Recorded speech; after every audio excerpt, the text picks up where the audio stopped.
the only guy I know that comes to a podcast and brings a fucking lunch. Well, it's a turkey sandwich. It's because you're a turkey. Turkey, that's what my dad used to call me if I did something silly. You're a You turkey. fucking turkey. We're a goofball. You ever think about that turkey? It's easier than calling your kid a fucking asshole or something. Yeah. Sometimes you want to. Right, they never say it to their face, but you're like, God, he's Oh a my God. fucking asshole. They're like, you're so annoying. Especially when they're like 4 and you're already like, he's a fucking asshole. Yeah, then you're like, when you have a 15-year-old, like, you have young kids, but dude. you My got kids that are old. older? Yeah, my kids are fucking He started early. 30, in life. 29, and 28. When did you have your first kid? Like when you were 17 or something? No, when I was 21, I said I'm never getting married and having kids. And when I was 23, I had 3 kids and I was married. And like, when I said that to the lady I was with, she was pregnant like the next hour, I think. So you were having kids when I was, you were into hardcore, like early days then? yeah, the God. Warren days. I popped out 3 kids. I didn't. My ex-wife did, but oh yeah, you did it. Obviously. between June 17th of 92 and November 27th of 94, we had 3 kids. So I'm sure her uterus was tired, and I had an ad in the paper that said, if you can't get pregnant by me, you can't. So I was knocking it up quick. Damn. Well, I had to quit. I mean, you got it out of the way though, so they're all grown. And now I'm 18 again.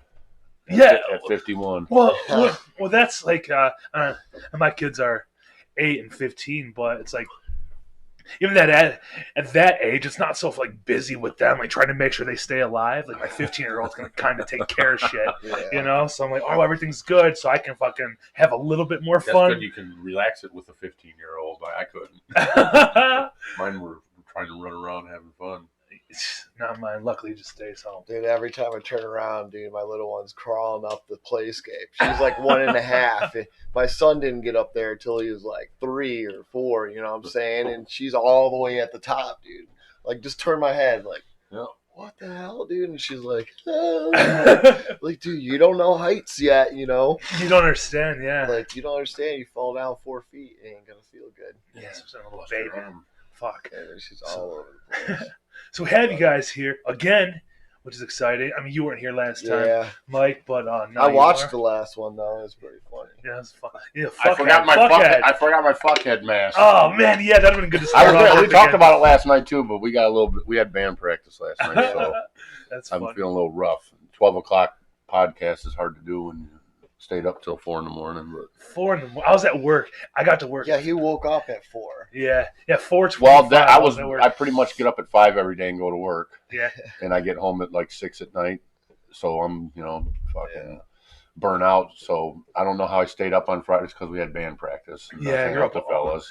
Almost 24 hours at that point. But at a normal day, I'm in bed at 9 o'clock. Yeah, isn't the best, dude? I love I going to sleep never early. could I'm such imagine that when I was younger. I was like, I was just getting in a bar at 9 o'clock, man, up until my mid 40s, and then I said, No, I've been going to bed for 8, 9 o'clock for 8 years now because I always work. So I used to start work at 2 a.m., but now I start at 4:30. So that's a lot better, man. I hate waking up early like that. 2 a.m. Makes you feel fucked, ain't it? nauseous just thinking Yeah. about it. well, when it's hot, at least you're not at work in the heat of the day, I guess. Yeah, whatever. So there's 2 things going on here while you guys are back. What you talked about, Mike, is you guys are. So you have a show next week, right? The 19th. Yep, we want to promote the show next week, definitely. Yeah, and who's playing that? It's Illmatic, Poison Tongues, Aztek the Barfly, And Mass Death. Mass Death. Yeah, that band is fucking. Have you guys? I'm sure you checked them out by now, right? I checked them out on Yeah. YouTube. I never heard of them before that. Yeah. But Yeah. Well, my friend Corey sings for them. I didn't know that. He told me about them a couple months ago, but I didn't know how long they've been around. I think this is like their 2nd or 3rd show, but they're fucking good. yeah, they Mhm. Obviously, Definitely. Illmatic is great. Yeah, it'll be a good show. And, Yeah. you know, I mean, we try to get a lot of bands on it, but a lot of bands had things going on. And honestly, we started late kind of booking shows, so it was a little rough. But I don't know. Now we're forced to headline, which is going to be interesting. But Please stay when we play. Forced. Why? Who was No, supposed it's to? not. I'm It's just because it's saying, our you show. know, It's our show. it's No one our likes show playing last and anymore because everything. everyone leaves. Oh yeah. Especially if you So- don't play till fucking 12:30 or so, which we're gonna try now. We're gonna try to keep it a little bit We're earlier. trying to I think. run it fast, you know. Okay. Yeah. Ready to get it out of the way. Just get through the music, so Drink. everyone can have Well, just let fun, the chill people- out. Yeah, let everyone enjoy because you know how it is at the bar, man. You get there and if the first band plays too early, then they get screwed, and then if you got too many shows on the band, then the last band gets screwed because people are fucking hammered by 11:30, 12 o'clock. Like, I'm gonna go. I think it's a good four bands is for me honestly enough bands to see. You know what I'm saying? Yeah. After that, you start losing track of who even played or what was what. Yeah. For the most part, you want to spend your entire night. Yeah. Even people who are on the shows are like, "Cool, fuck, let's get this shit over with," you know. Yeah. Or people who booked are like, "God damn it, too many bands, like 7 bands, like fuck." The sound guy hates you. Be a The long fucking night, yeah. 16 drum sets everywhere because drummers don't like sharing drum sets, and I don't blame them. Yeah, well, yeah, that's like an investment in their own personal property Yeah, because you put a Don't hole in want the somebody- fucking snare. You yeah. fucked up the whole night, man. You know. exactly. You fucking hit their kick pedal too hard and strip the gears on a $1,000 pedal. Oh, that's so. It No, seems that like happens. somebody else breaks your shit when you let them Yeah, borrow it. You know exactly. what I mean? Especially drums. Yeah, I mean, the shit's expensive and fucking Yeah. you're beating on that shit.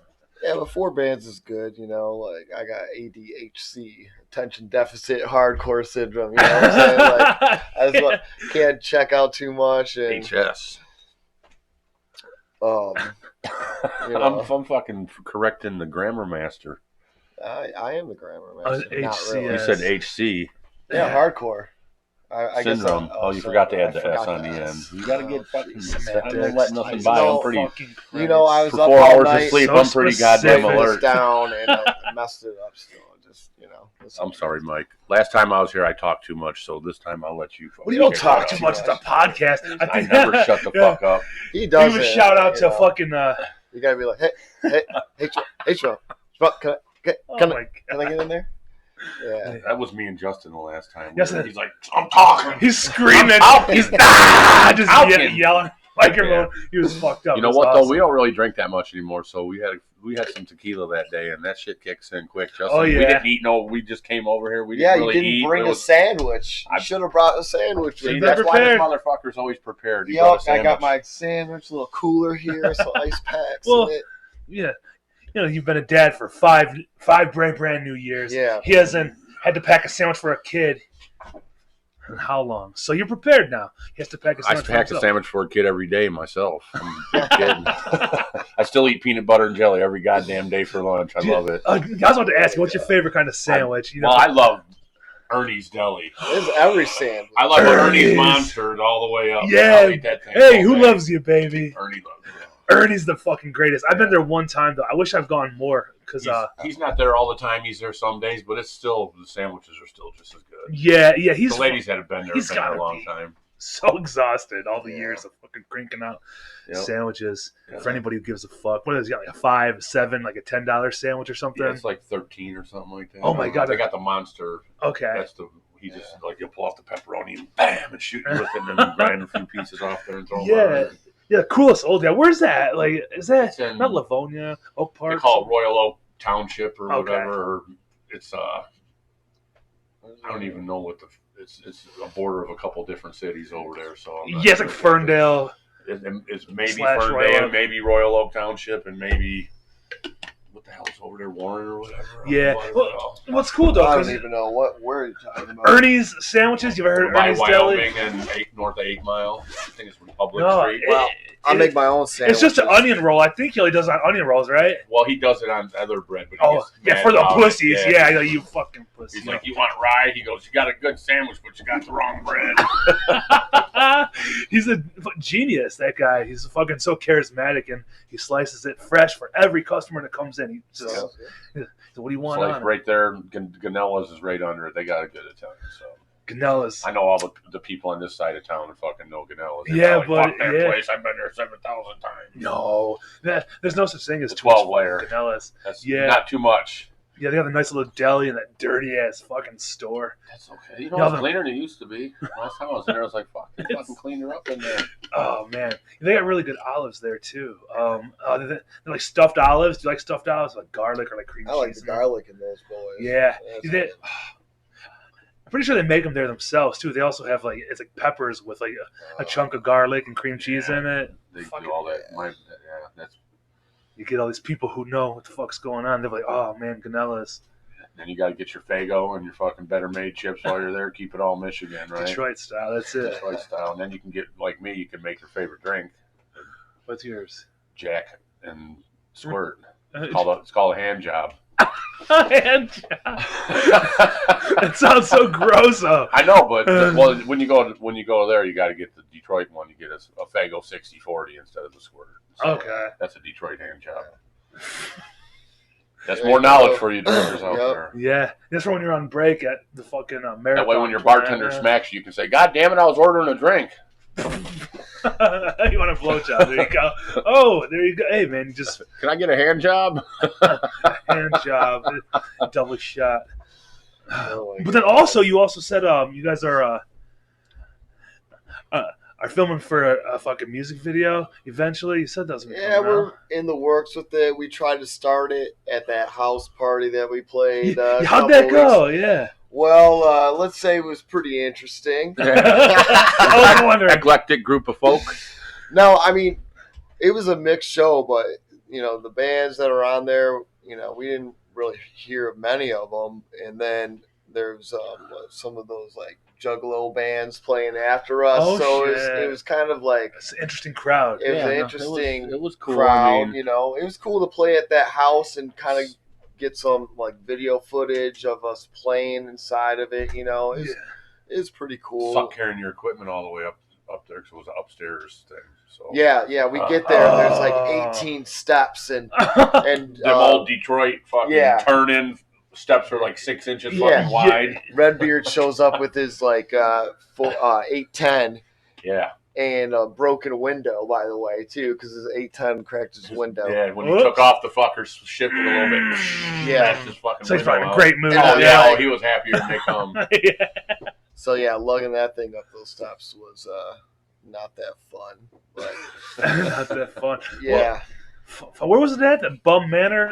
The whole Bum Manor. Oh, yeah, whatever it's called. There by I guess it's Chalmers and Verner. Isn't it shut down now? Yeah, it's shut down. The night after somebody fucked up the bathroom and it leaked all over the place or something.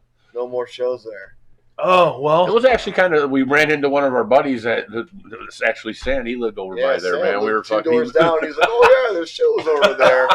And he literally just walks over. Like, I always knew I heard music at this house. So it was actually, we got to hang out. We had a little bit of fun, trying to make it fun. Oh, shit. What are you throwing around there?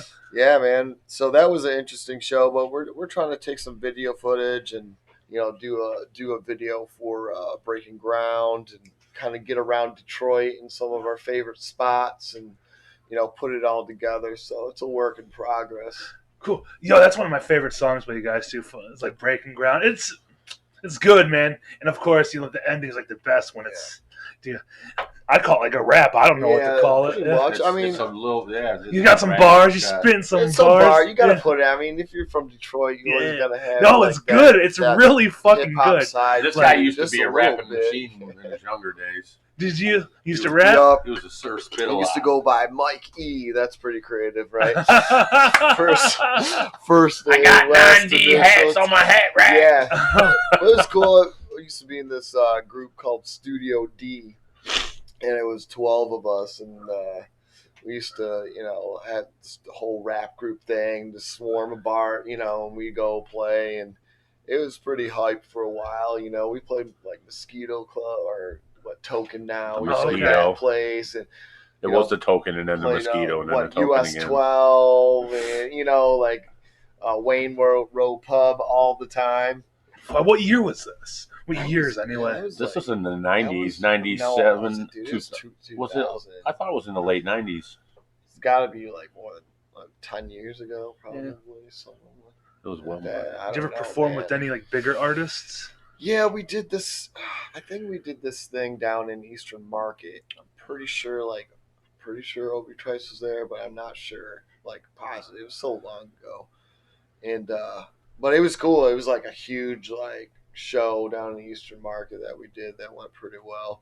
But like a 12-person rap group, that shit just don't last, bro. You know what I'm saying? Like, yeah, you too got, many cooks. Like, dude, definitely. It's just hard to, it's After hard 3 to songs, get everyone's going outside to smoke. Yeah, Like, it's hard that to was get everybody in intense. the Too much song and testosterone in everything. one But spot, bro. Everyone's on the stage, like whole bar. You got 4 hype guys. Yo, yo, yo. Well, even if you go to like a hip hop show, like, well, I haven't been to one in a long time, but I've seen like Young Jeezy and T.I. one time. oh, okay. They I like Jesus. yeah, they were Yeah, at T.I. where the Pistons used to play way back in the day. At the Palace? No, Kobo. Oh, Kobo. Kobo. Yeah. Or a long time ago they used to play, right? Kobo Arena? Thanks. Like a Pontiac long time ago? Silverdome.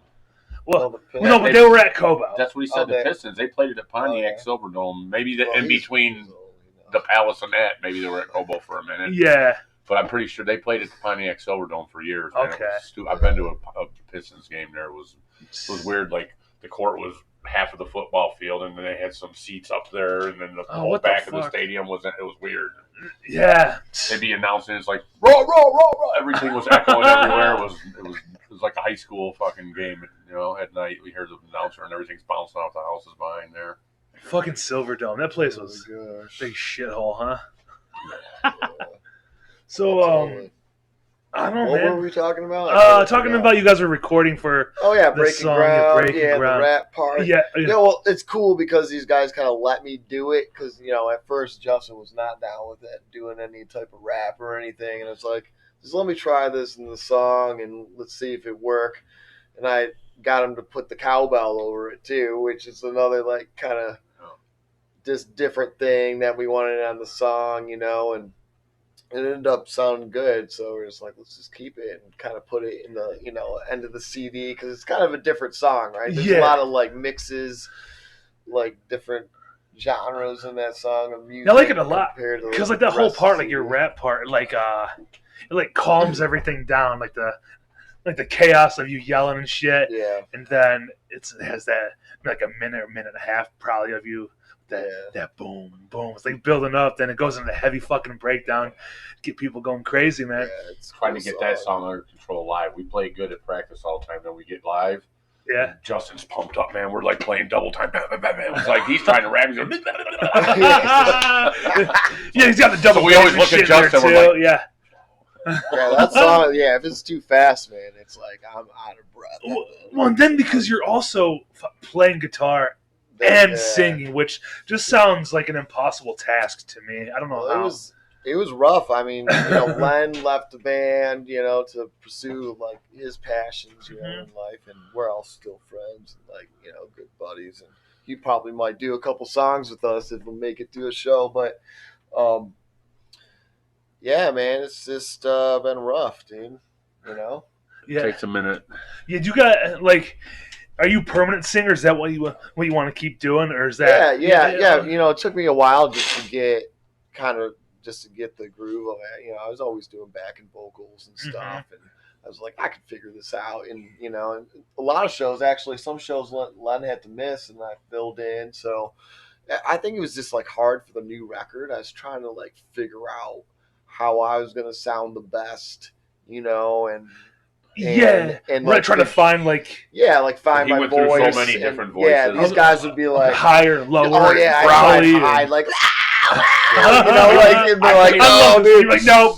We'd be at practice trying to play, and he'd fucking come out with some Axl Rose shit. We just look at each other like, what the fuck was that, man? Rah! Fucking King Diamond. But I don't know. I kind of my register is like a little lower anyway, and that's what was most comfortable for me, and that's what the guys kind of liked, because it just came more natural, Okay.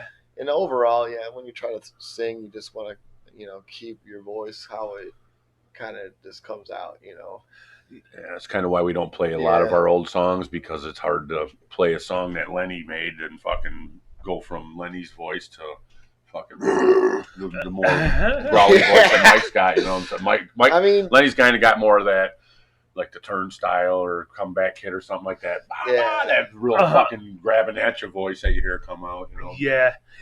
more mid-rangey. I don't know what to call it, but I don't either. it's obviously different in voices, but it's both good. And did you guys go somewhere else, like musically too, like compared to what it was? I mean, or like Breaking Ground's a little more metal, you know. Like, I mean, right off the bat, we kind of had that, like, you know, prayer for cleansing part in the beginning, you know, with the guitars fading in. So the record is a little darker themed, you know, like. But I don't know. I think it was a lot of songs that we had for a while and some new ones, and we're just trying to like tie them all together and, you know, write some lyrics that kind of just played, you know, good together. Sure. And I think it was a good first, you know, full length record with us like four doing it, you know, being a 4-piece. I think it's like, you know, kind of just established. 4-piece. How we sound kind of now, you know. I know the next record we're doing is going to be a little more, you know, hardcore.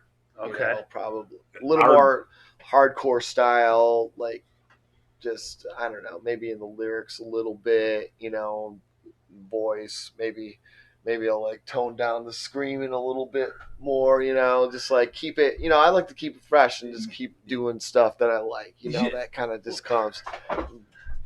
Yeah, I mean, I don't have any musical talent or anything, but it's got to be, you know, whatever you did on the last record, why wouldn't you want to change it up and see how it sounds when, so you guys have been around fucking forever. Yeah, definitely. But it seems like 11 years or 12 years now, almost. Years. Crazy. Yeah, on and off, but you know, different singers and different people in the band where it's always, you know, could sound different, or you still couldn't even have found where you want to go because. I don't think that we'll ever make a CD or whatever you fucking call it nowadays. Some people make CDs. Some people just make a download or whatever the fuck it is.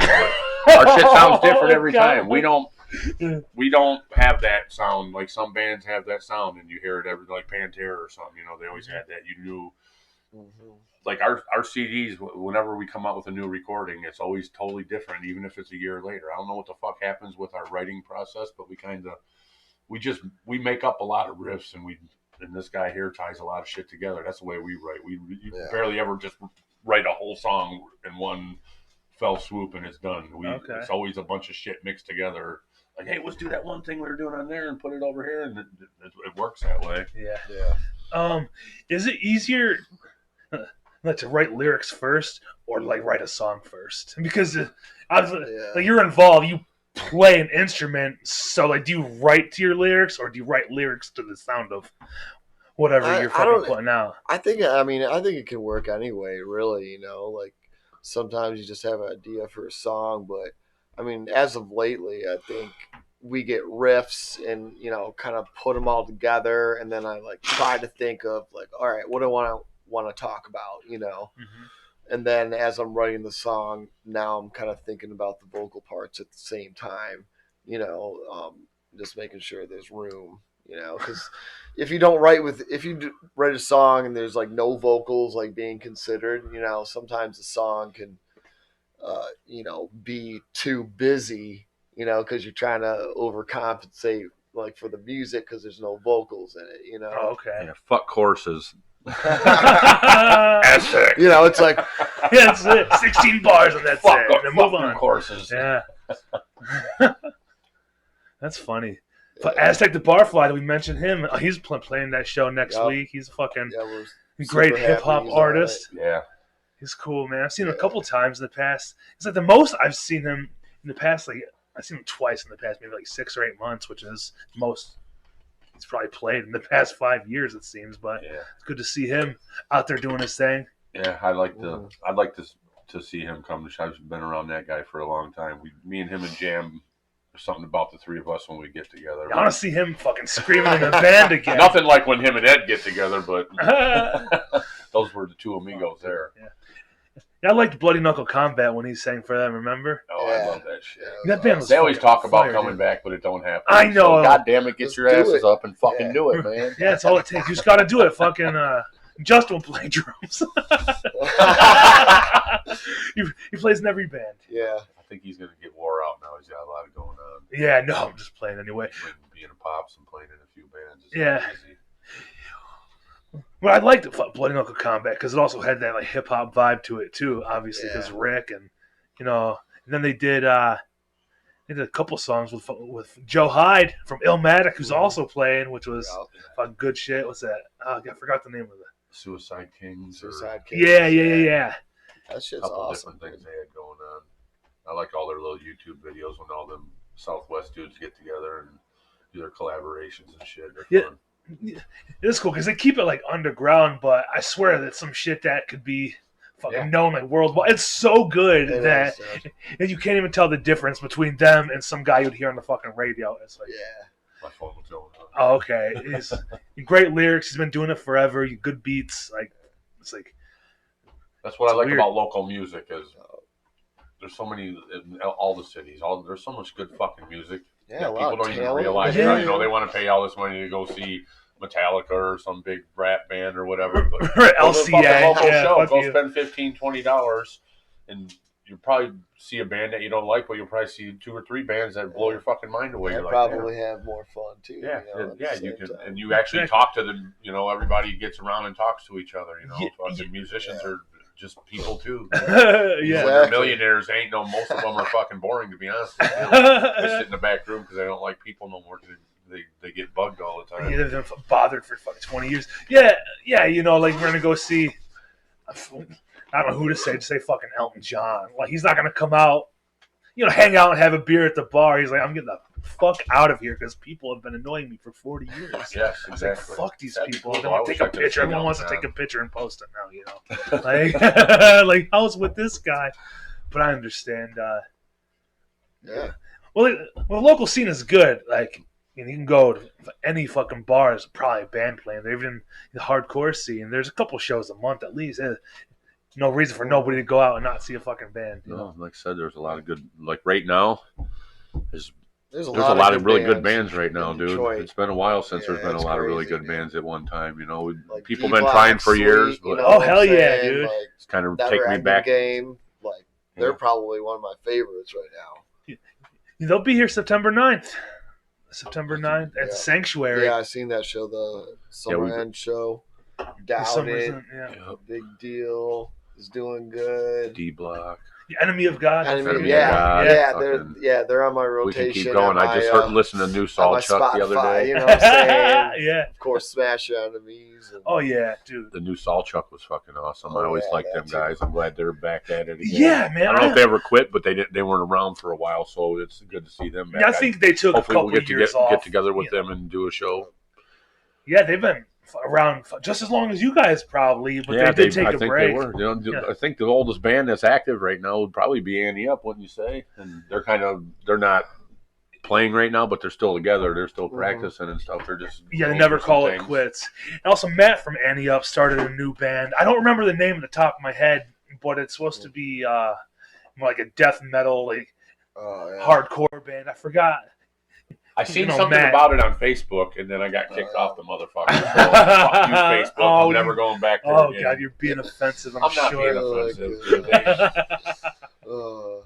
They're just pussies. But yeah, man. I think the show will be cool, dude. Like, I know Illmatic's playing a bunch of new stuff, so I'm super excited to hear that because, like, their EP is like it's sweet. I can listen to those songs like over and over. You know what I'm saying? Yeah, for sure. Yeah. And it's also well produced, and Joe has his own style that like really is his own thing. There's nobody really like him. How he incorporates like the yelling and the rap, and it's just him. He always puts it together. He's so real good. Smooth. Yeah, he's like real good at doing that. You know? Joey Knuckles. Yeah, definitely. I mean, and me and Joe, used to be in Alliance and stuff, and jam out and write together and stuff. That's right. You did. Yeah, the Alliance. I fucking forgot you were in the band. You told me that. Because that was so long ago, I don't even remember. I just know the music. But were you in there from day one, or were you just I joined a passing the band member? For Time Heals Nothing, that album. So still early though, like 03, 04, 05, something. Yeah, there's a couple people in that. Almost 20 years ago, dude. Were in that band at first, right? DeFors and Nate and. I don't know, Sant was in it. Yeah, Sant was in a million bands. Definitely. Sam, what did Sam play? I Let me think. play. Right? He was the singer. He used to Yeah. fucking wear He that. sang for the Alliance? He did. Or- No, or I'm no, not saying. no. No, I'm thinking Dogs of War. I'm getting Oh, yeah. Okay, yeah. yeah. Sort of mixed it. I was like, what? Yeah, D4's Alliance, Clifton, and I think Nate, and then some other bass players for a while, and then finally Joe was just like, because he got me and Will, and me and Will were in Hyde with Joe. Okay. And then he's just What's like, that other band you guys playing did? Alliance, we're doing pretty good, like, and I was like, cool, man, let's do it. And Alliance did good for a while, like. Yeah. We were doing all the good shows in Detroit, but I mean back then there wasn't that many hardcore bands as there is now. You know what I'm saying? There's It's hard to keep up. Yeah. Yeah, there's like 10-1 more bands now. Like it's crazy. Yeah, they used to be able to fit most of them on like one bill. Yeah. You know. Definitely. But now you need an entire day's worth. It's like you need fucking 10 hours. Yep, that's why it's hard to get a fucking show right now. That's why we had to go out and put our own show together. Well, we just don't start early enough. Yeah. Everybody else is like 4 to 5 months out planning. And Yeah. we're like, next month, we need a show. Like, let's try to put something together. Yeah, man, shit's booked up. Like, I'm surprised you guys were able to find something at Smalls, in such short notice. We just we were able to locked find a in the band. date. Everyone and we're in just the like, fucking... let's just try to get this show together. And like a while ago, how long ago did you guys book it? Like, just for like reference, because 2.5 months ago. Hey, it was 2 months ago. about a little over 2 months ago. We decided, hey, let's just fucking do a show because we can't get on anything. We tell people if you need someone, we'll, because we just wanted to get our feet wet again. You hear that, people? Anybody who book shows? Yeah, it's just throw it out. After the COVID bullshit and all that, and us being locked down and COVID definitely slowed us down. You slowed it, and we never started up down. in the beginning when things started coming back. Just with my kids too. late. During that, I didn't know what was going on. Yeah, dude. I had a baby during COVID. Oh, my wife got Christ. pregnant, and all of a sudden COVID happened, and we're like, this is great. Yeah, I didn't know what to do. Yeah, that was such a weird time. Yeah. But glad that's. Damn, it keeps falling out, bro. I can't wear these, what is it? Jogging shorts, dude. The pockets. It's just like my joints, dude. The joint holder. I just got them. I always go up to the Puff Factory and be like, "What's new in there? I can hold my weed in." That's when you're bored, dude. Go up there. You just put some cones in there. Goddamn. Is that what it holds? A couple cones, or just joints in general? Yeah, just keep them in there. This one holds 3. But...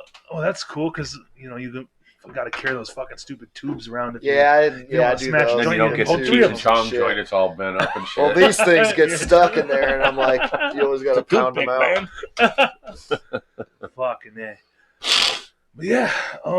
What else? What else you guys got going on besides the show? Just writing new music. Always writing. I'm sure. Yeah, we're trying looking. to. I think we're trying to get some label support for the next record. Nice. I'm not really sure.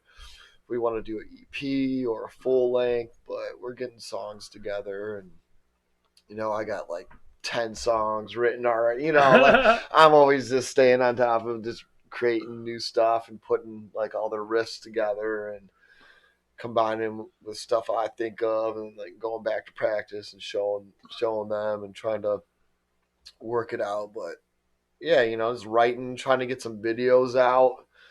Just get some content. Yeah, you got to stay active on the social media. You know, man, because if you don't do anything, like your relevance just falls off the face of the earth. Like, and even like whoever follows you, like if you don't like do anything, like you'll just like disappear into the algorithm. You have to do it daily, I guess. Exactly. That's the way I'm looking at it, because you're like 50 people back, and they only scroll for so long, then they get back to what they're doing, and then they're fucking. No, I was looking at our 5 more fucking times. I look at our Spotify followers, I'm always following that. And, like when the CD came out, it spikes super high, and then all of a sudden it just goes down, down, down, down. And then all of a sudden, like you do like a flyer for a show, and then all of a sudden it like ticks up a little bit. Exactly. You gotta, it's, and you're just like, it seems like more work than before, too. Like you used to be able to just like, you possibly pass out a flyer, but now you gotta stay in the algorithm or people forget about you. Yeah, unless you're not like really active at shows, and then that's the only other way, I guess. I try to go to shows. I was trying Yeah. to. It's hard to work Yeah. and be Yeah, old. you got to and show up to other shows, go too. to That's shows the on thing. weekday Yeah. nights. I mean, Yeah, I you went and seen Blue Collar Stompers and goddamn the Antagonizers. Yeah. That was a good fucking show, dude. I'll be honest with you. Like, Blue Collar Stompers killed it, man. Fucking Nice. They haven't played a show in a really long time, I know. too, either. And, yeah, Last show and I was at was really impressed Terror. by what they did. Did you go to that Terror show and Yeah. Never Ending Game? Oh, yeah. Pain of Truth. Kukulkan. Sanguisugabog. Yeah, how do you say that one? I just learned how a couple months ago. Sanguisugabog. Yeah. Sanguisugabog. Dude, that show was probably, it was good to get out to that show. Like, I hadn't been out to, like, a big show in a while, you know, and that show definitely set it off. That show was Magic awesome, Stick, dude. That was such an awesome show. It felt, the Sanctuary is a fun fucking place. And the Magic Stick is a fun place, even though it's all like new and redone, But it's still sweet in there, dude. If that place gets packed and there's good bands and everyone's good energy, like that was the most like positive energy that I've ever felt at a show in a long time. Everyone outside like smoking weed and shit, like in Kinda between like that. bands, you just go out on the little fucking balcony outside, and like everybody's just like smoking and drinking and laughing and talking. It's like there's no drama. Like this is great, like you know. I mean, that's what shows are all about, like that too. out front of there every time I'm there. Sanctuary is a good spot. Never see any animosity there. No. Smalls, where we're playing this Friday night. That place has really good sound, man. It sounds good as hell. Yeah. There. I'm like, that's what I like about it. It's not very big, that's okay too. But the parking is a little rough, but the sound's fucking awesome. It's park on the street. Yeah, they got fucking all different kinds of BFCs there, so you can get your big beers. Oh, Big fucking can if you're wondering what a BFC is. Yeah, I was gonna ask. I was like, BFC hopefully he explains it before I ask. A BFC is a 24. Okay. It's a big fucking can. Those are free water too. Their little jug. Well, at least they used to. They had like one of those Gatorade coolers. I don't trust them fucking jugs of faith. There's like green slime around the rim. Somebody get mad because they're drunk and fucking put their hand down their pants and stick their hand in that motherfucker real quick. Yeah, I seen the last show at Smalls I seen was fucking 2019. It's been a while because it was Agnostic Front and Prong. Oh, shit. Wow. Yeah, dude. Yeah. That was a fun show. It was Jesse's other band, Born of Hate, opened for them too. Okay. I remember Jesse and John Music were in yeah. that band for a minute. It didn't last very long because like COVID just knocked them off the rails. Fucking COVID did Like that. everyone I else. think the last time I was at Smalls was for Mean Mother. Yeah. Mean Mother, That's Redbeard's. Okay. Jay's other band. Yeah. That I was like, rock how do I band. know that name? But Oh, they're good. They're awesome, man. If you Exactly. like some good stoner rock, they're sure. they're really good fucking stoner rock. I love stoner rock, man. Yeah. Something to fucking put on and it's just there. You're listening and it's just vibing right, man. Nothing better. We got a good stoner rock scene in Detroit. There's some pretty good bands. Fucking who's that other one that I see now? Is Distilled Tongues. You ever see them? They're fucking really good. Distilled Tongues I now. think the guitar player was from Pickaxe Preacher, possibly.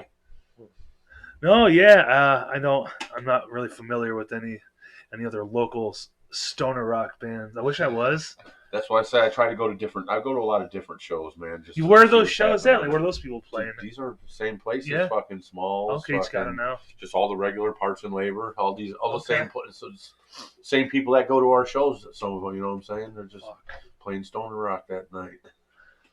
How long you guys been going to shows? Well, you, Mike, how long you been going? Since Dude, mid, early night. You got a Coldest Live shirt on. When's it? I've been in bands ever since I was 13, but I don't know, when did I graduate high school? 97. So I was going to shows, 97. you know, 90. Early 90s.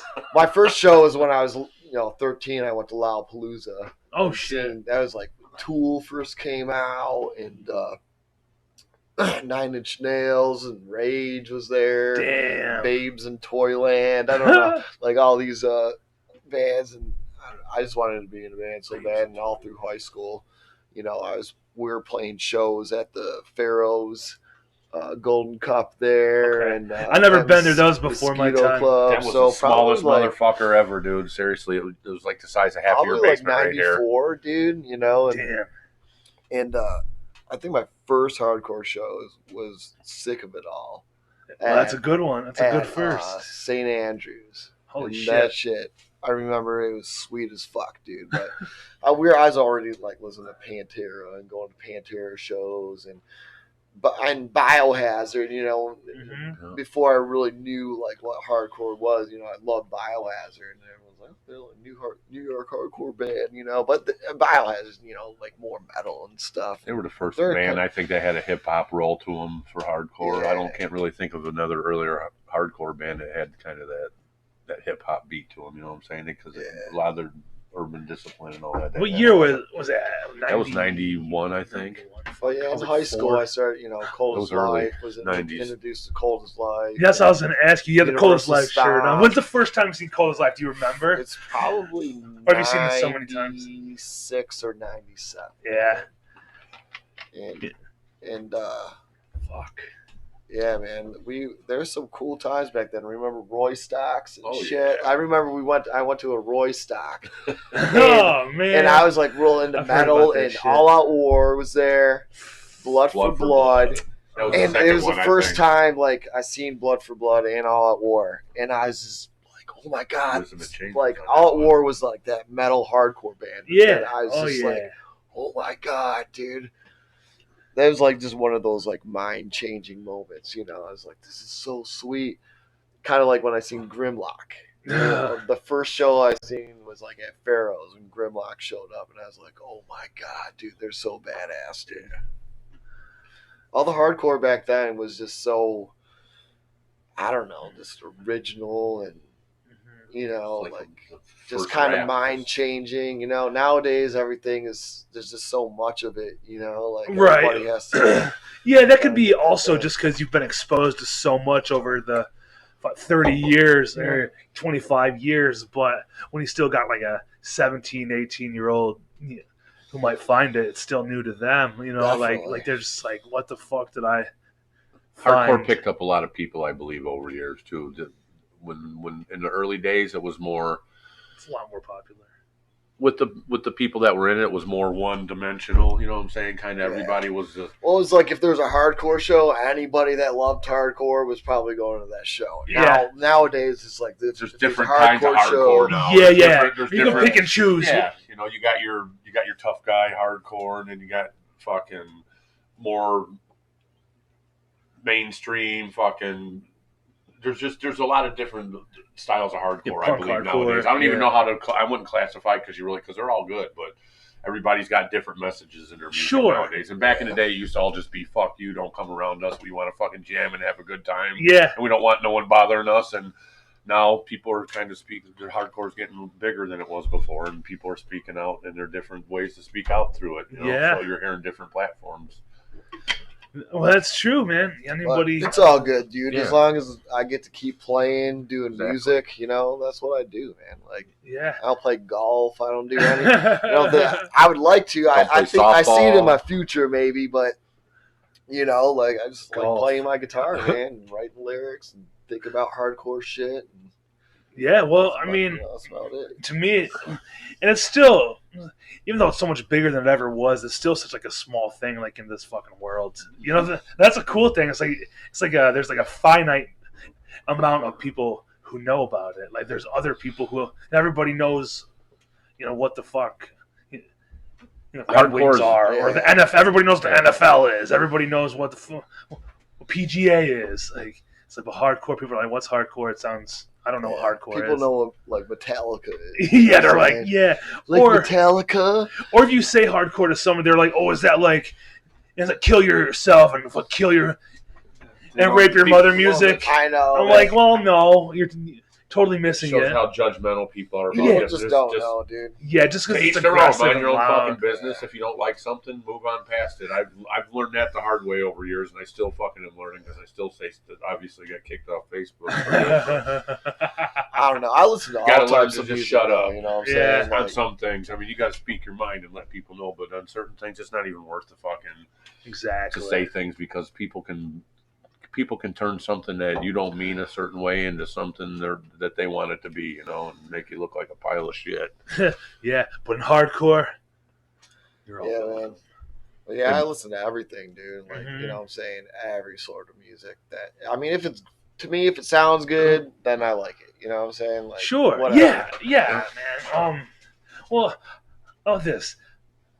You've been playing for guitar a long time. You said you love playing guitars. You've been doing it since before you found hardcore, or I used to play piano when I was little. Oh, like shit. 7 to when I found my dad's guitar in the basement. I was like, oh shit. And then I was like, yeah, I don't want to play piano anymore. You know what I'm saying? And I remember me and my friend like found his guitar, found his little amp in the basement, and plugged it in. I was like, and we're just like, we're like, whoa, dude, this is sweet. And I was just like, yeah, Mom, I'm quitting piano. And like, my dad had like, my family's always in bands and stuff, like doing like polka bands and rock bands. So it's like definitely in my blood, you know. So he had drums down there, and yeah. So ever since I was 13, picked up the guitar, never really put it down, you know. Yeah.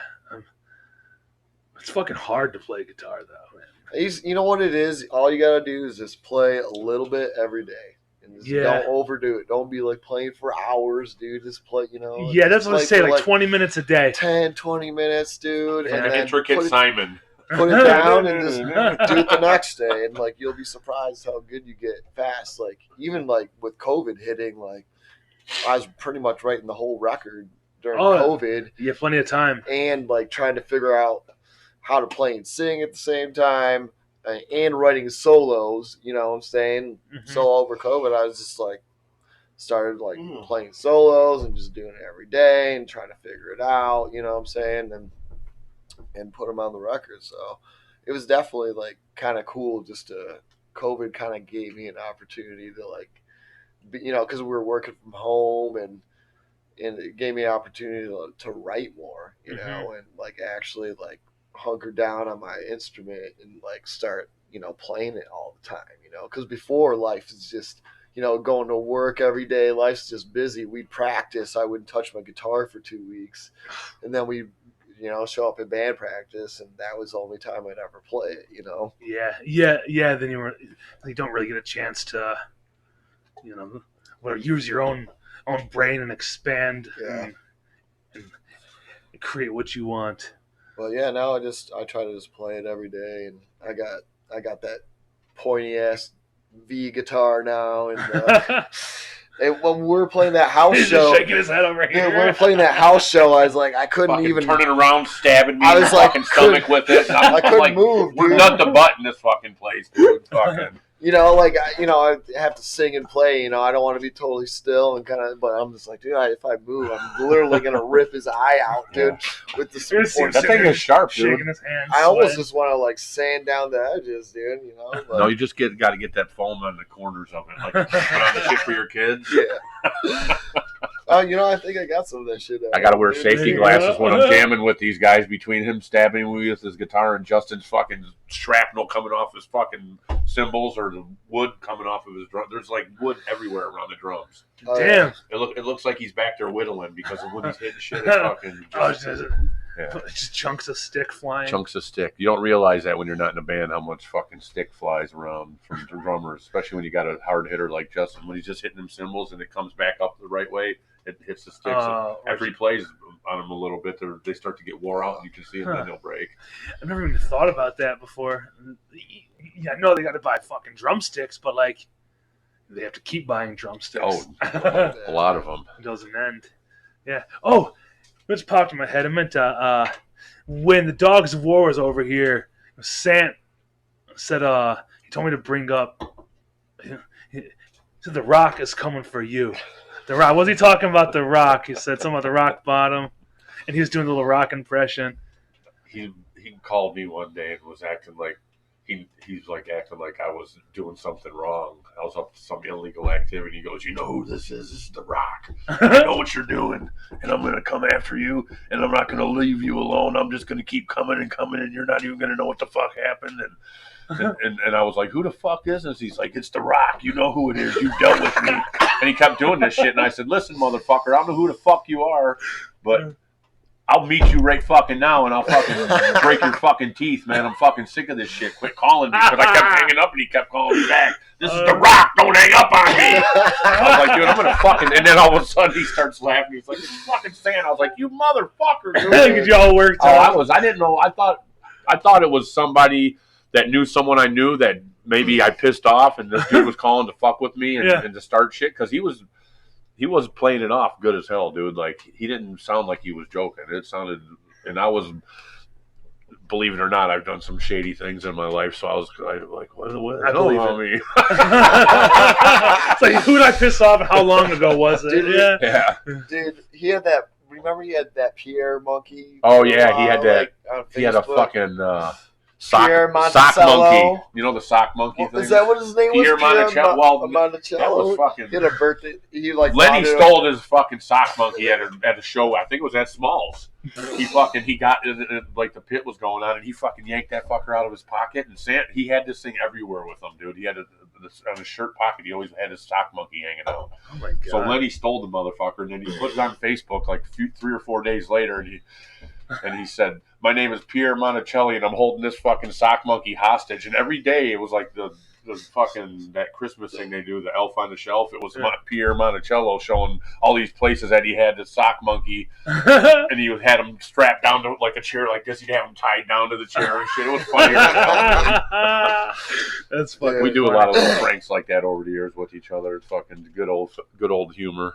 Yeah, Santa's awesome. He cuts my son's hair down there at the Detroit barber shop downtown, on Michigan Ave there. Okay. Yeah. He said he's gonna help me line my beard up. I fucking up every time. Oh, he's good, man. He cuts my son's hair. He cuts like my hair, awesome, dude. And I've taken my son to like other people to give him haircuts, and they've been all right, But he just has a knack for it. Like, he just gets it done. Yeah, well, it's fun to go. I like just going downtown. It's funny to go in that barbershop and listen to everybody talk. It's like what you would think on the TV when you're going to barbershop. That's how that place is that he works in. It's not like, a Fantastic Sam's or something. Oh, yeah. You're actually getting some good conversations in there. Yeah. Everybody's saying shit. Everyone's super cool in there, dude. Yeah. It's a good spot, man. Yeah, I did notice that, though. Like, I'm bald as fuck, so I just shave my own head. Mm-hmm. But whenever... Well, I haven't had a haircut in 20 years. Yeah. I've been shaving it in the shower, Yeah, but I would take my son to get his haircut or whatever. I take him a lot of places around here, like a lot of, I don't know, like Lady Jane's. Well, no. It's like men barbershops, but it's a lot of Mexican and like black barbershops. But that's where those are good ones. That's that's what I'm saying. Like, it's like you go in there. And it's like this is exactly what I would expect when I think of a barbershop. Like, people talking shit and laughing, making fun of each other, but then there's also like real conversations. I'm like, this is like a good spot, like to learn something or to socialize with people. And that's cool that it's still a thing. Like you said, like the Fantastic Sam's, all the cheap fucking barbershops inside Myers and Walmarts. Those are people. Yeah, those are like minimum wage fucking ladies who don't.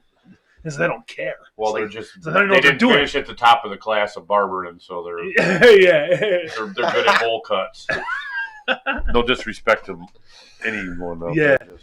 The Karens at Bo Rich. Everything falls into a certain line, man. You want a fancy haircut? Go to the fucking expensive, overpriced place. And if you want a shitty haircut, go to one of them cheap ass Bullrick kind of places or whatever. Yeah. Cuts. Yeah, you got to spend, and the smaller barbershops are a little more expensive, but at least it's like more of an experience, like a visit. And you're going to do something rather than a fucking errand, So I'm going to the barbershop to hang out. Dude can cut your hair with a pair of clippers and a comb. You don't even need a scissors, Yeah. I mean, you go to a real barber that went to barbering school, they know what the fuck they're doing. They look at you and say, this is what your hair should do. What do you want me to do? I can do something different, but I just like going downtown, though. You know what I'm saying? Like, it's cool. Like, we'll go see kids' haircut, then go to Belle Isle or go down like the Woodward and like Bucharest. There's that Midway down there now, downtown. And Corbin the Bean. The Midway's pretty cool. They got some cool stuff. It's like downtown. It's I think they had like mini golf in there for a while, and they got basketball nets. Oh no shit! Maybe some scooters or something. It's pretty cool, man. Downtown's a cool area, man. Like Yeah. they got that beach bar down there. Like, Oh, yeah. all sand and stuff. Yeah, I do know about that. Yeah, they're definitely putting it together, a lot more than it was in the past maybe 15, 20 years. I love the city. I've always been infatuated with like Detroit, like ever since I was a little kid. Just like, going down there, like seeing like operas and ball games and shit Hell with yeah. the family. The old Tiger Stadium. Well, not operas. We used to go to see symphonies, not operas. Okay. I've never been to a symphony, but I would. It's so relaxing. It's the most relaxing thing. Like if you, dude, you just go you'll sit there and just be like totally relaxed for some. It's like at least for me, that's how it is. You sleep for a while. I've always liked classical music, because I used to play piano and stuff, and parents used to put classical records on like Sunday morning, and I would wake up to it. You know what I'm saying? Yeah, I mean that is like its own other type of fucking music, obviously, but it's you have to be talented to be part of like a symphony or like an orchestra. Like you got to be in sync with what is it, 30 to 50 other people. Yeah, sometimes more. It all depends. Some of the symphonies are pretty fucking big. Oh, really? Like that one fucking metal symphony. What's that one called? They come around like Christmas time. Oh, that's the Siberian Orchestra. Yeah. I've never seen that before, but I would. This shit is wild, dude. That's just wild. The Christmas dude. metal orchestra. That's wild. That shit is crazy, dude. I always Gary Hoey Orchestra. Gary Hoey does that shit too. Yeah, that's Christmas music. It's like, because it's expensive to go see that. So like, the only time I ever try, I'd rather pay $150 for that than fucking to go see a show with one good headliner and then fucking like if you went to see Metallica or something, $150 concert, and then to the other 10 bands, you fucking half the time they're just fucking they suck. Because Metallica don't want to put anyone too good on a bill with them. So, Metallica. I mean, I love Metallica too, though. I used to a lot more. Justice for All, Master of Puppets. Mm-hmm. Yeah, that's all good shit. I mean, I even like the Black Album. A lot of people diss the Black Album, but I mean, I understand, man. Like, that's not my favorite song of the Black Album, but no, yeah, a lot of people are like. That song. I like this song. Like, obviously, it's been overplayed. It's on the radio, fucking every day, all day. But like, fuck, Metallica's like good. Like the early shit, I never really even cared about them till maybe the past like few years. I've always known who they were, but I've always looked past them because of how popular they were. I'm like, I don't give a fuck. But then when I would listen to that early, I couldn't name the record, 84, 85, like the early shit. Justice for All. Yeah, that's like. Oh, yeah, Justice for All. That's like straight up thrash, like good shit, dude. Yeah, it's really fucking good. And like now, there seems like they're going back to their thrashy style. Their new shit's fucking is tight, dude. I like their old shit. Dude. I kind of like it again. I haven't listened to anything new. I don't think so. Like how new? Like you said new. The last couple years, I think they came out with Flame song. Yeah, they're it's good. It sounds like the old school shit. Just has that almost sounds like Dave Mustaine's band. To be honest with you, doesn't it? It kind of even that last Megadeth roll to it. Album that was put out, Dystopia. I haven't heard that. It's like I wasn't ever that big of a Megadeth fan because like I always thought his voice was annoying, but I love Symphony of Destruction. You remember that song that that came out? I was like, I do like that song. It's just, I mean, when that came out, it was just hard. You know what I'm saying? Like it chugged, and and I liked a few songs of Megadeth, but his voice is always kind of annoying. But on Dystopia, dude, like it's like a lot darker sounding, and like the whole album's like incredible. Like it's crazy, dude. Yeah, you see, like I know that all that stuff was like brand new, like way back in the day, and so it was mind blowing to certain people, whoever was around when that shit started coming out. But I went from like punk to hardcore to where like that was not even in my vision. Like I know the names, but I don't give a fuck because that's not what I like. Yeah. But that was, I don't know what year that shit, 84, 85. That's all like evolved, or like it's like evolution of metal and hardcore. It all came from that type of shit. Yeah, I've always been into everything. Like, no, I'm pretty right close-minded off the bat. Like when it comes to music.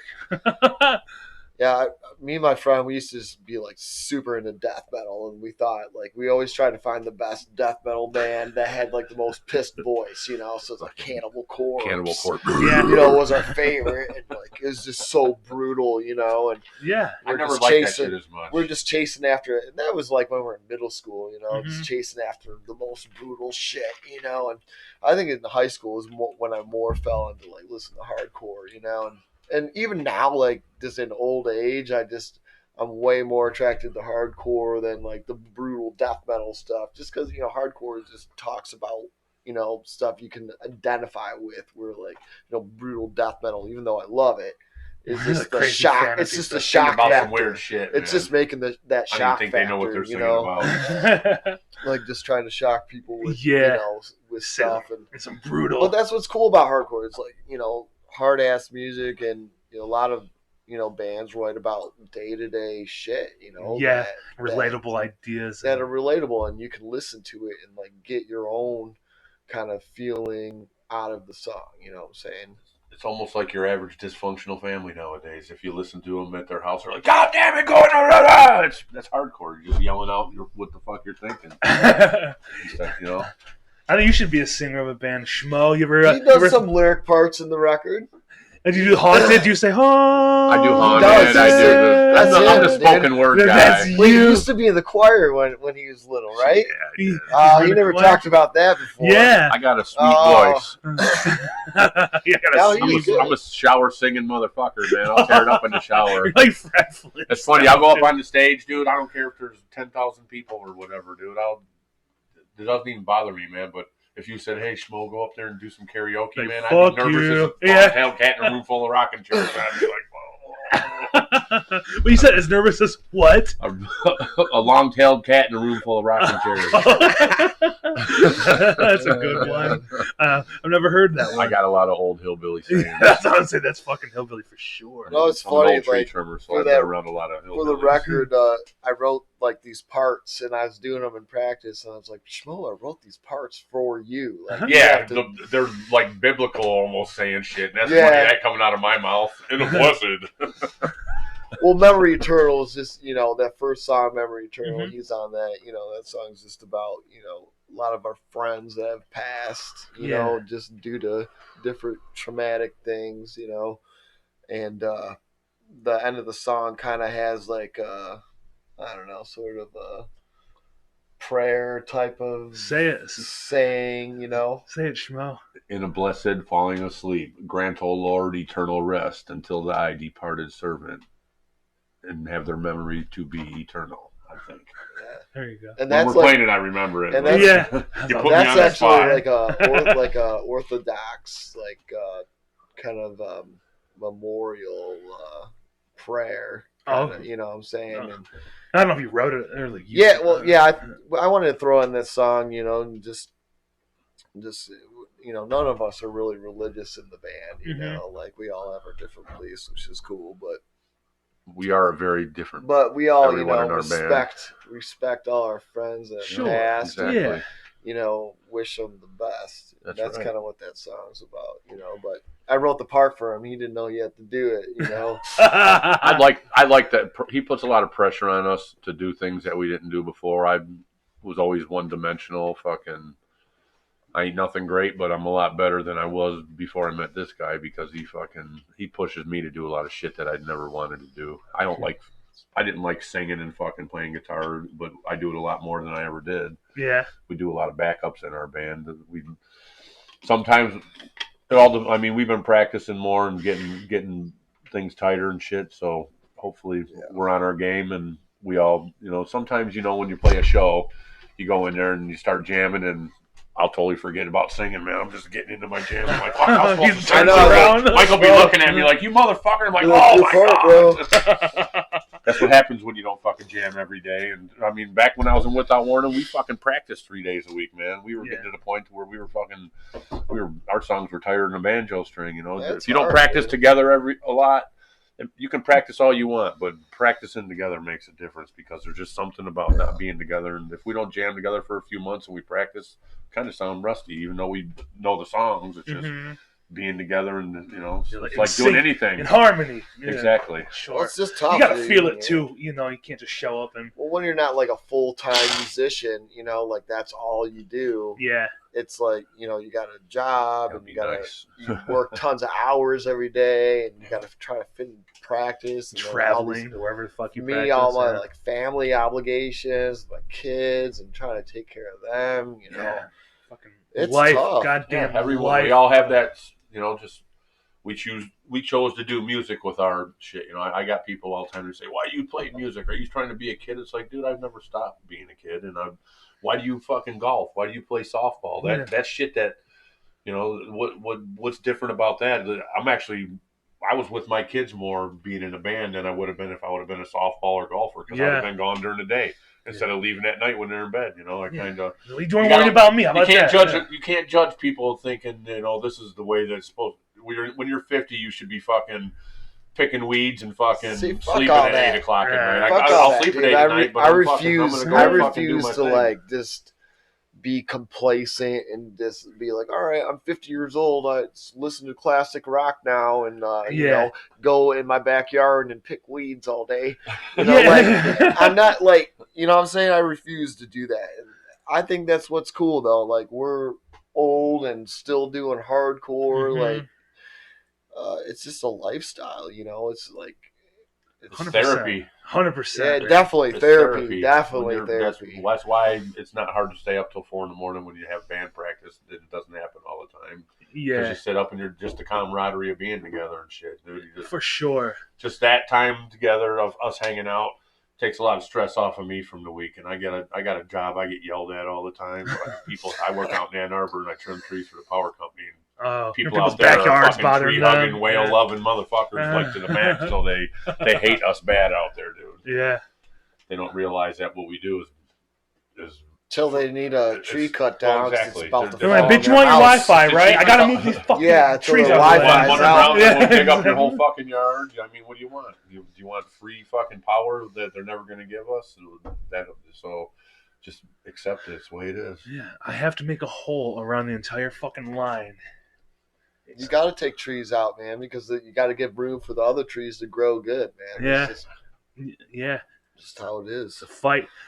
I had to cut a part of a tree down because I was putting up a privacy fence, and there's like a stump in my neighbor's yard. Well, it was like two stumps, like one going this way, one that, and it was like coming like onto my property. Yeah. So I was like straight up had to cut it. Like that was like a big ass fucking chunk that I had to cut because it's going into my yard. What am I gonna do? Yeah. I was like, you're not gonna pay for my fucking fence, so I gotta move this shit. And but what I was gonna say when I was putting in the fence post was the craziest thing. Is I had to, I had an auger or whatever, but these roots I was hitting, dude, were fucking 8-inch fucking roots, dude. It was like I never seen roots that big. So I didn't believe. I thought I was gonna run into roots. Tree looks like it does above the ground, under the ground. Yeah, that's what I was like. This is just think of it that way. It's pretty much the same underneath. The way the roots grow down and everything. It's branches and everything. Oh yeah. It's just this in the dude dirt. knows his trees, bro. It was like, look, there's a maple and like a. Yeah. Well, it was a fucking mulberry, goddamn bush. Yeah, that's a bird shit tree. Yeah. Oh yeah. It got there because a bird ate a mulberry somewhere else and landed on the power lines and shit it straight down into the fence. That's what happens. Yeah, and it's fucking very aggressive. Yeah. Motherfuckers are aggressive. So now we're talking about trees. I think they're females. Mulberry trees. Fucking squirrels and fucking birds and bees are always in them. I'll tell you that. Yeah, my buddies steal squirrels. I get chased by them a lot. Squirrels? They don't like tree trimmers. They see a tree truck pull up, they know what it is. They're like, that's a house wrecker. Jesus Christ. You know what I noticed? This is probably not interesting to anybody, but in this area, I don't know, it's just Lincoln Park or like all of like Southeast Michigan, but there's so many more like black squirrels that there's ever been. There always has been. I used to see them up north all the time. They're gray, black. Well, no, but they showed up in the past like 5-7 years. No, it seems like they're It was really big popular. Like in Grosse Pointe, that was always that way. And okay. I think they're just there's sort a of lot fucking more and in this moving area, down. Yeah. Well, I live in Livonia. Okay. It's like the same thing, dude. And they just started showing up. Crazy. They're actually cool. The worst squirrels is this really small one. Not like the red ones, the bigger ones you see with the big bushy tail, that's a fox squirrel. Yeah. That's what the black and the gray ones are. They're fox squirrels too. But yeah. They got these red squirrels. They're like probably 1.5 feet long. They look a little bigger than a chipmunk. Mm-hmm. Them motherfuckers are meaner than a pit bull shit and tax, dude. They bite tails off all the others. If you see a tail missing on a squirrel, a red squirrel bit that motherfucker off of them. They don't like other squirrels. That's where you're gonna say that. 'Cause I was gonna say there's a bunch of like inbred or fucked up squirrels that are also like half a missing tail. Like it's like half are bald. I'm like, is it just like Lincoln Park squirrels or that's the mange? Exactly, the mange, all the rat poison they've been eating. Probably a little bit of all of it. You know? Yeah, we get a lot of deer in our yard too, man. Oh, do you? Oh yeah. Dude. Even there's a fucking deer ran right by my house not too long ago. Livonia's like a big square, dude. And it's mile blocks. So, but are you north of 96? Now I'm five middle belt around there. Okay, yeah. There's like creeks that go through there, and they're in your yard eating your flowers. You know, I got videos from my Nest Cam of like a deer coming up and chomping my like flower pie. Wow, it's crazy. Not around here, man. There's just some brave rats that are out like during the day. I'm like, whoa, you got balls. You're out here. It's like, and they're fighting with the you fucking. Think it's a raccoon? You're like, no, that was a motherfucking rat. No, there's a fucking. There's a raccoon or a possum, dude. It's on my ring can. My garbage can's around one day. Say, motherfucker, get up on his back legs. Open my garbage can. Just start ripping garbage. They're smarter than I was like, how the fuck is that thing? And holding the can open and just pulling out garbage. That's like tires on top of mine, and the motherfuckers jump on top of the can and fucking push them off of there, and then fucking open it back up. So just leave it open for them. Let them take what they want. Yeah, it's like they take what they want and go. They don't really leave the trash around. They take it somewhere else. I left a bag of dog shit on top of the garbage can last night. This morning we got up and it was fucking gone. Something took the dog shit and ate it. I'm pretty sure that's probably why they took it. There's so many animals, dude. Like the year I had a garden, dude, I caught 5 rats, 2 possums, a groundhog a couple times. And I had to get rid of my garden, dude. It's drawing too many rodents in my yard, dude. You're just growing it. I heard a good one at work the other day. This dog shits in his yard all the time. His neighbor's dog, and he's sick and tired of it. So he said, you know what I started doing? He goes, when I cook the bacon, I keep the grease, and I just walk outside. I heat it up, and I walk outside, and I dump bacon grease on the piles of shit, and I come home from work, and they're gone. The dog comes over there and eats them. That is disgusting. I said, that's fucking goddamn ingenious, man. Oh my god! Just dump bacon grease on the dog shit, and the dog will come back and eat the motherfucker. That is So see, this is a public service announcement too, everyone. That's a good idea. Fill you in on some good shit. Oh my god, dude! That's the best thing I've heard. They're gonna come back and shit. They're gonna come back and shit the shit on. I love bacon. I gotta watch it if I'm drunk. You get your knees. Wake up, your breath smells. Oh fuck! I was eating shit. Dude, that is so funny. That's disgusting. And, it's funny. That's what I say to my daughter though. When everyone's got morning breath, but we say she sleepwalks and eat the cat turds. She's bent over the fucking kitty litter box. Eating shit. She's 8 years old. I only ate a cat poop last night. Go brush your teeth. So, no, I didn't. That's fucking funny as hell, though. I put bacon grease on the dog shit. I can't think of anything else. Dude, I know.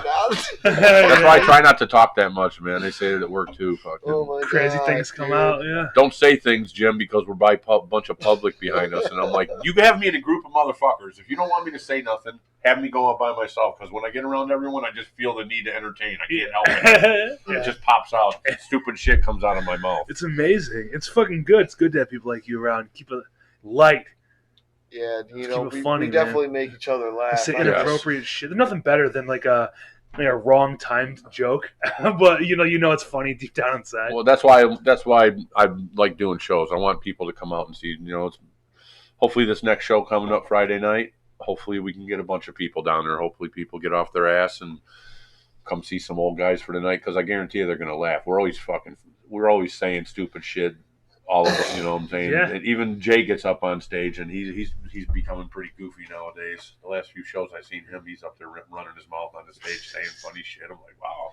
Yeah. Jay's usually quiet, but he's hitting a curve right now. He likes to joke around. Yeah, man. I hope people come out, because there's a show the night after. You're lucky you're not the same night as the show the day after. It's this band High Alert. They were like it's 2015, 2018. Hardcore kids. They're all like mid-20s though. They're young, but they're having like a comeback show. They haven't played a show since early 2020. Yeah, High Alert.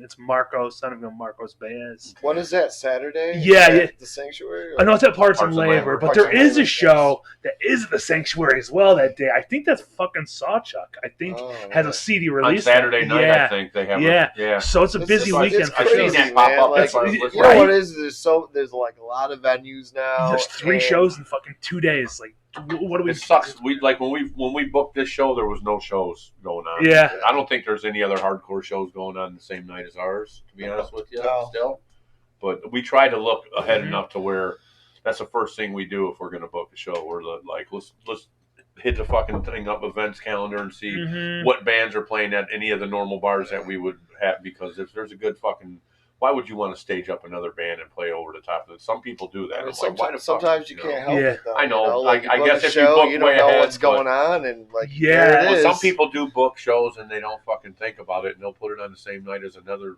It's like I guess it just comes down to how soon do you want to announce it. Then that's everybody why get it out. I think you should do when you're going to do a show, you should at least put it out there, at least just under 2 months. You know what I'm saying? Just throw it out there at the beginning of it, so it's out there and people know it's there. You gotta give yourself a couple month window. Yeah, well, because I booked that fucking Never Ending Game show in September at the Sanctuary, and I had that fucking together, dude. Like April. Yeah, that's smart. Like, and I figured they're like a big enough band. If I put it out like early enough, like other people would be like, "Why would we fucking bother booking a show?" Well, that's why you should do it like that. Yeah. I thought it was too soon though, but see, now you got a dilemma. There's fucking 3. Well, you just got to put it out there. You don't hype the hell out of it every fucking week. That's that's like I said last time we were here. When you post a show, you get 20 likes and you look at it, it's the other 19 people that are in the other fucking 3 bands. You know what I'm saying? They all shared it too. Yeah. That's what it becomes, because everyone's so we flood the internet with our shows. That's why I just try to do it when we're first putting it out, and then when we get within a month, I'll pop it out once more, and then the week of the show, I'll maybe do it twice. Just like, come on, come see us, motherfuckers. Yeah. Y'all keep saying you're going to come, but you stay at home and you sit in your fucking chair. Well, that chair is so comfortable. I know, dude.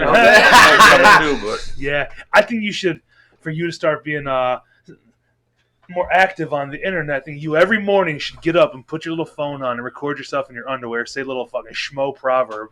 Yeah, and a schmo verb. A schmo verb, and just put it on. On YouTube, you can't get knocked off YouTube, man. I don't think. I'm not going to do it. I didn't say anything. I'm not going to get into what happened on Facebook, but let's just say that they're fucking pussies, dude. They just stupid as shit, dude. This is just one of the basic things that got kicked off for. I posted a picture of a baby laying there, and it said, "Nobody passes out at my house and fucking gets away with it," and there's a big dick drawn on the baby's face with a Sharpie. That's funny. That's fucking funny. Yeah. That's supposedly hateful. Yeah. Well, I mean, I got it. That band one time. I would die laughing if I woke up and someone painted a fucking Sharpie dick on my baby's face. Just a joke, fucking. I don't have a baby no more, but I would have laughed about it and wiped it off. I don't think I'd laugh about that. Oh, come on, dude. It's funny. I mean, it all depends who did it and why they did it. It's funny, but I wouldn't make a big, huge dick, just a little small dick, I got a 1-year-old right now. Someone drew a dick on my 1-year-old's face. They're definitely going to get. This was a boy baby. They're definitely going to get punched in the face. I'm going to go search him out. It's funny to think about. But I guess you're right. But I just still think it was funny. And then another one, this girl was wiping. This little baby was like a still shot of a porn. This girl would come all over her face, and this baby was like at the TV wiping it, thought it was snot or something. That's fucked up. And it's fucked up. It's funny. Yeah, but it's just stupid little shit, dude. Yeah. Well, I said I hate white people. I said I fucking hate white people. I got a 30-day ban for like racism. I was like, what? I'm just joking. Obviously, I don't hate anybody, but how the fuck are you gonna? And when you go to like appeal it, you're like. It's a misunderstanding. They're like, no. I'm like, stop being fucking babies. That's what I said. If you don't like something, just fucking move on past it and fucking, because I know a lot of people, I don't like shit that they say, but they're still my friends. Yeah. And if they say something I don't like, Well, that's why on Facebook, dude, I just don't even go there, dude. Yeah, like all I put on there is like pictures, like what I'm doing, and that's about it, dude. Like, but I don't know. No one ever said Facebook was like, hey, this is spill your guts, bro. This is a free speech. Well, just like spill every thought in your head and post it on this online. Like, because people just go nuts with it. You know what I'm saying? Like, when somebody posts something, that's their post. Leave it the fuck alone. Yeah, dude. Fucking that's. But it's an open forum, so I'm gonna tell you my opinion. But you don't have to. I'm just saying, it's just like a fucking douchebag. People think they have to like record every single thing they do in their lives and their every thought on social media. I'm just like, it's not exhausting. Like it's exhausting to do that. But it's not like I used to post my meals all the time, and people were like, you're going to get diabetes. It's like, you know what, motherfucker? I still don't have diabetes. I still don't have fucking high cholesterol. I'm shocked, too, but I'm just telling you. We remember it's that. It's fun. I want to brag about this good shit. Remember that video, Keep Your Head Down, that comment that was, that video we have, Keep Your Head Down? Yeah. So it was like, look at the guy that looks like he has cirrhosis in the liver. Like, that was me. Comment. We're just like, oh my God, this shit's funny. The kid probably didn't know I was fucking 46, 47 years old at the time. He probably thought I was fucking 20s or something. Because most people in the hardcore band aren't in their fucking 50s. He's got a tinge of yellow to his skin color. I didn't have no yellow. The guy was just a fucking... I know. He was. He got roasted. Yeah. He was a fucking just an internet troll from Europe, somewhere over there. Well, we're pretty hard for old dudes, dude. Like, definitely. You know what I'm saying? Like, Detroit. That never You're supposed goes to get away. limper as you get older, aren't you? Not me, dude. Hardcore's my Viagra, bro. It's definitely fun and never. It's always a place you can go. It's like no matter what. It's like you're having a bad day or fucking great day, or you haven't been to a show in a long time. It's somewhere that's always there. If there's a show, you can just like show up and see. Oh yeah, a few people you haven't seen in could be 2 months, could be fucking 20 years.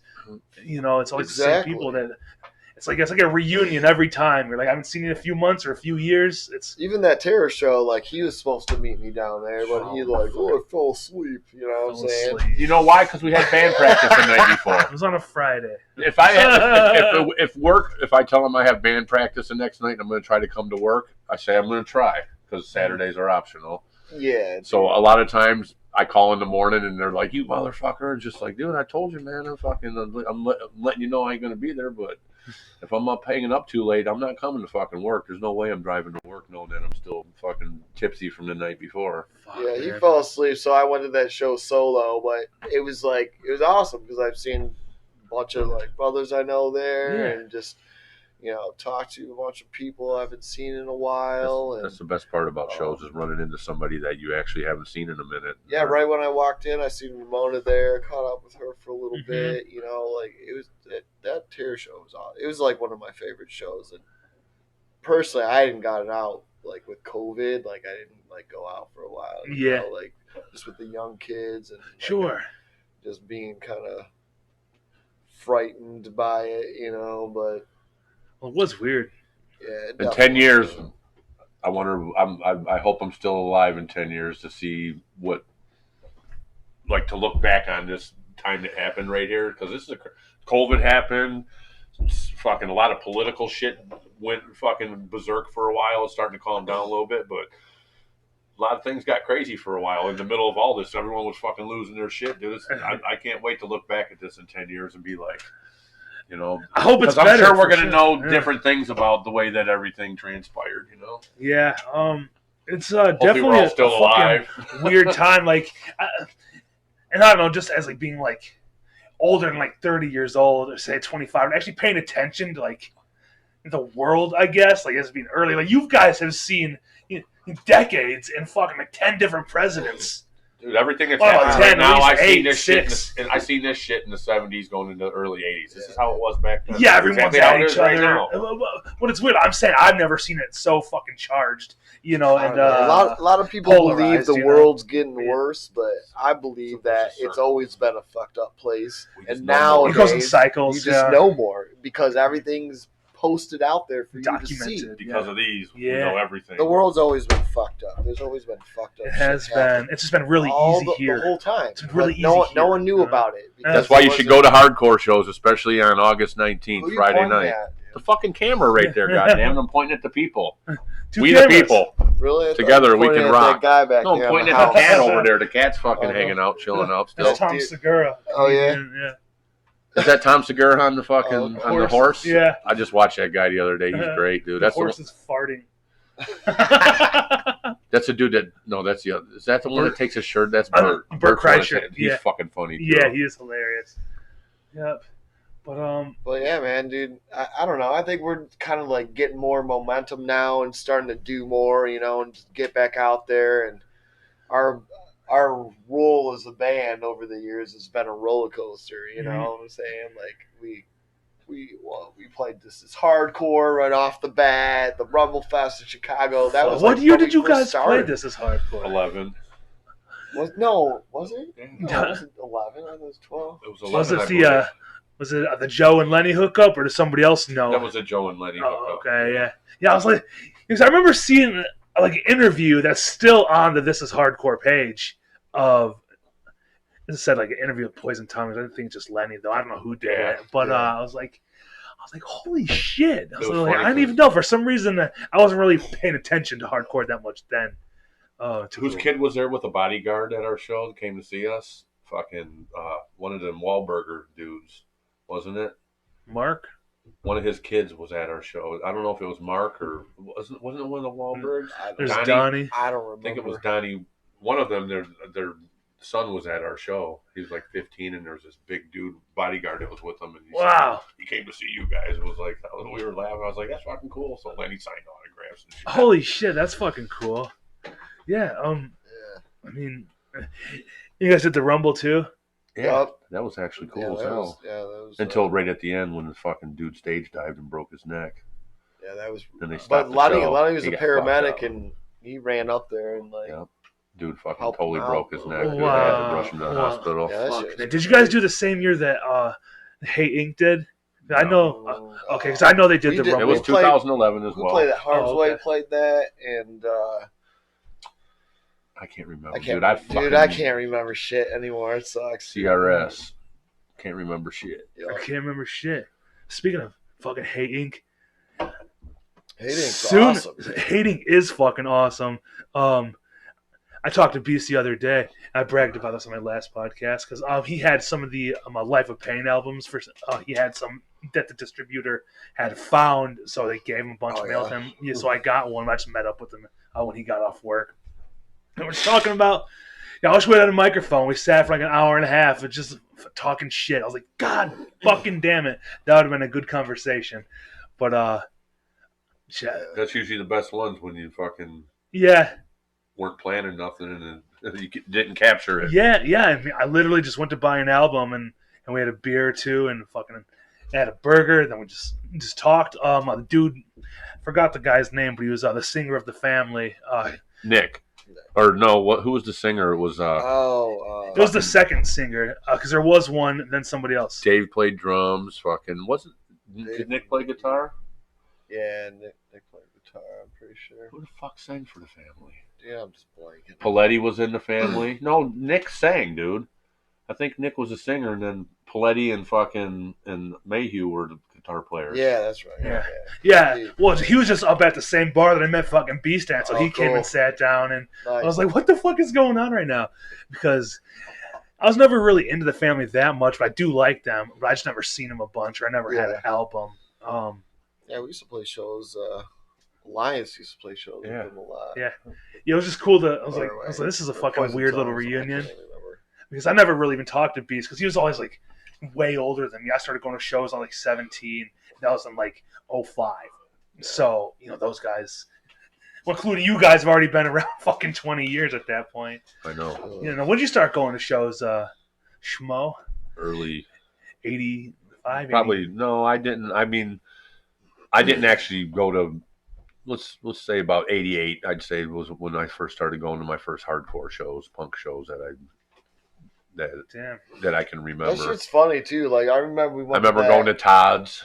Remember that Madball show we went to, and I think Freddie was like, "What's up, man?" Like everyone, he is recognizable, dude. They're like, "What's up, bro?" Like, there's OG CTYC. Yeah. Because I used to fucking party down, and I mean, I'm the same dude. I'm a loud, fucking have fun kind of guy. I got a big mouth, but it's always joking. You know what I'm saying? Good intentions. You can hear me. Everybody can hear me. I'm very fucking vocal. So, but that's why I play the guitar. So I probably. Whoops, sorry, Mike. Oh, my water bottle. I probably get us in trouble if I was the singer and I said too much. you start going off. I suppress myself. I say dumb shit when I get drunk.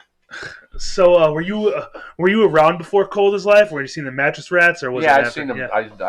I've seen them practice and shit. They didn't really. Oh, really? I don't think they played a whole shit ton of shows. If they. Mattress Rats. Yeah, they. After Ron got with them, that's when they started like doing a lot more shit. From my memory isn't 100% perfect. I might be off a little bit, but I just remember being around them guys at a young age when they was all still in high school and shit. You know? Damn. Did you ever go like off like on tour with them or anything, or on the road? I went on with in the early days. We went to New York a couple times. It was a good time. It was back when Ron was still alive. Is that the picture when everyone's on I don't know. Vinny Stigma's I think roof? That might have been the second time that we went there. That was the Madball Set It Off release. That one. Oh, okay. The first time I went there, it was fucking. They played at CBGB's. Trying to remember. We went upstate New York and played in Albany at the QE2. They played there. I remember, like, it was a handful of us with Cold as Life guys. There was like 10, 11 of us there. And they said, you guys are all welcome. Fucking come down here. Here's the beer. You guys can drink off that keg and shit, dude. We were there for like an hour and a half, and they came down to get a beer, and the keg's floating sideways. Was this fucking thing empty? And they're like, no, it was full. We put it there, and they're like, this fucking shit lasts all weekend. They were like, you Detroit motherfuckers. We were all sitting there like, dude, the beer's gone, you know. Fucking, like a half barrel of beer for 11 of us. That ain't shit, bro. It's only 70-something beers or whatever the fuck it was. Remember that show we played with Fear? It used to be Without Warning, and I used to jam in Roots of Anger, and we played the show with Fear. At the original Fear? At the Majestic Theater. Damn. And wait, did Blood for Blood play that show too? Yeah. It was at Majestic Theater. Holy shit! And that was great. And that was a big stage. We drank all their beer, and they got all pissed or something. What? I don't fucking do. We pissed off a few people taking their beer. Testament. It's not cold enough. We played with Testament. Dude, that was the sweetest. I thought you said you were testing it. Roy Bates actually played drums with us for a minute because our drummer Bob got hurt, so Roy was playing drums and.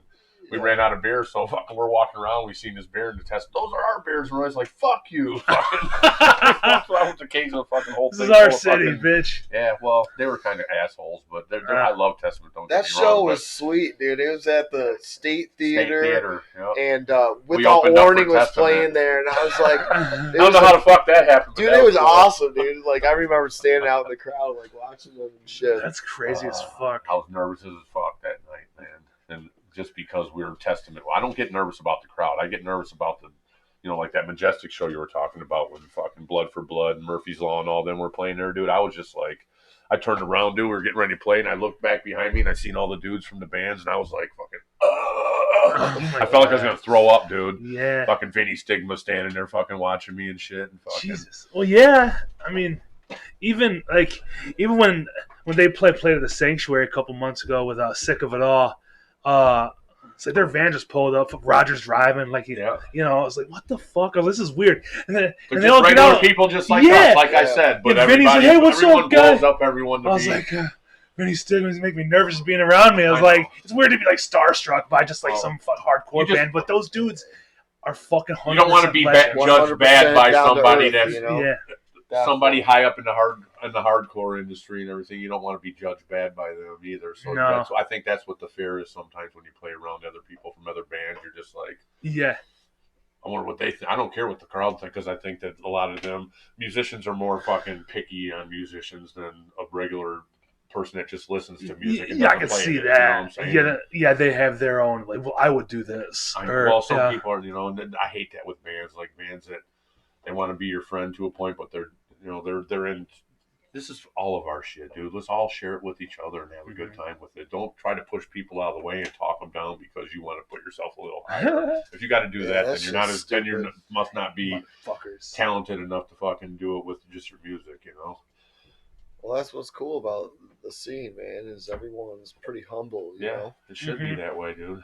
Yeah. Well, with that being said, I'm not gonna bother anybody else with this shit, but I appreciate you guys coming over. And like you said, you got the show. Yep. This August is 19th on a Friday at Smalls, Poison Tongues, Illmatic, Aztek the Barfly, and Mass Death. Corey's a singer of that band, like I said. And he used to train with Joe too, doing Muay Thai and shit. Yeah. So I think that's how. You guys know that? Is that? Did you guys invite them on the show? Like I don't know. I know you guys booked it, so I don't know. Joe, we were working together trying to find somebody. Okay. And when Illmatic came out, I'm like, we're definitely doing shows together. Fuck yeah. You know what I'm saying? Like, so it's gonna be a fun time, man, and it's cool. It's all local, you know. Like we're all boys, so I think it's gonna be a fun show, dude. Yeah. So for real, everybody, check the shit out. You got your fucking album is everywhere on YouTube, on Spotify, on Apple. Born to Fire. Follow that shit and get us some clicks on there so we look good. So we look good. I don't even care about that no more. Well, you look good all the time, Schmo. Yeah. I just want to sound good, man. You sound great. Good. Thank you. Fucking Friday, August 19th. Thank you. Yeah. Stop this shit. I gotta walk a mile to get around to it.